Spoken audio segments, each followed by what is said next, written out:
Kia ora everybody, my name is Angus McKenzie and I hail from Christchurch, New Zealand. I'm not sure if you're aware, but on July 5th, 1996, something really cool happened. I was born. But also what happened was the first legal sports bet in New Zealand happened between a rugby match between the New Zealand All Blacks and the Australian Wallabies. You'll probably guess who won that one. New Zealand did. Apart from this coincidence aside, my family's been in horse racing and sports business for as long as I can remember. And so obviously when the US legalized sports betting in May of this year, I was really excited, not only as a participant, but as a business academic because of the opportunities behind it. But I found none of my friends were that excited, and I was really shocked. But I found out none of them really knew about sports betting. And so for those friends and for those in the audience who don't know as well, I'm going to lay a bit of context for you guys.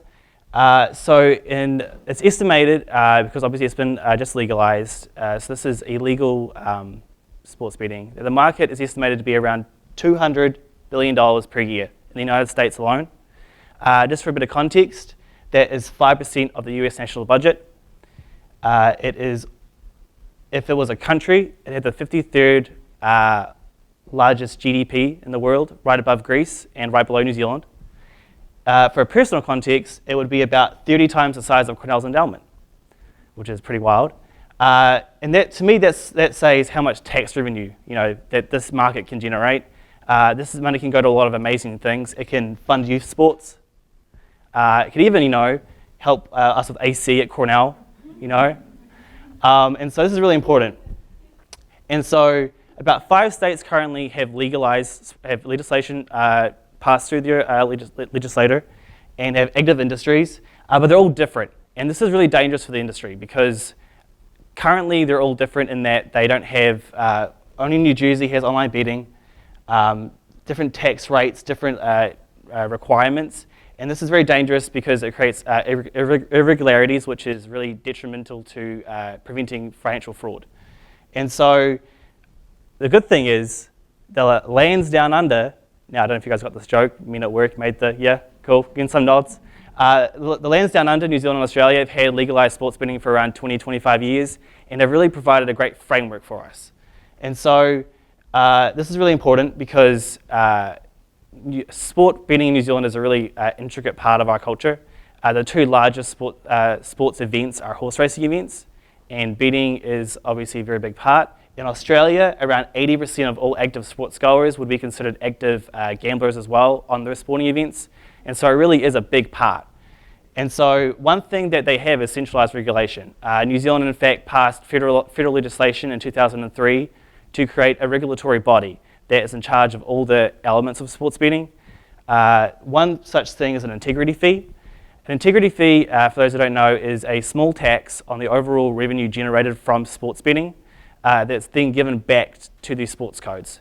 So for instance, if $100 million is bet on basketball games and the integrity fee is 1%, the NBA would get about $1 million in revenue, and this money would go towards ensuring the integrity of the sports.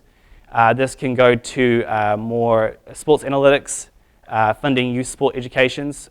So right now the NCAA have very low educational instruction on teaching their collegiate athletes how to combat fraud, and they're the most susceptible because they aren't getting paid any money.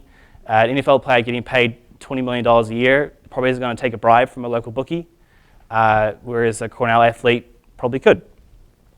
The next big thing is they are a central hub of data, and so open communication between the wagering operators, the licensed operators, and the central government and the sports leagues will allow for better communication to prevent fraud. So illegal betting activity is actually very detectable when the most up-to-date and most accurate data is available. Having a regulatory body available means that this is possible. Online betting is actually a very big and stressful thing. Right now the Wire Act does not allow for online betting, but once this is abolished, the regulatory body can oversee this, which is really important for the industry because 40% of all online wagering in Australia is done online. So it's a big part of the revenue. And so really the question I want to ask you today is, why are we trying to make it in America when international diversity can be the key to solving the industry? Thank you.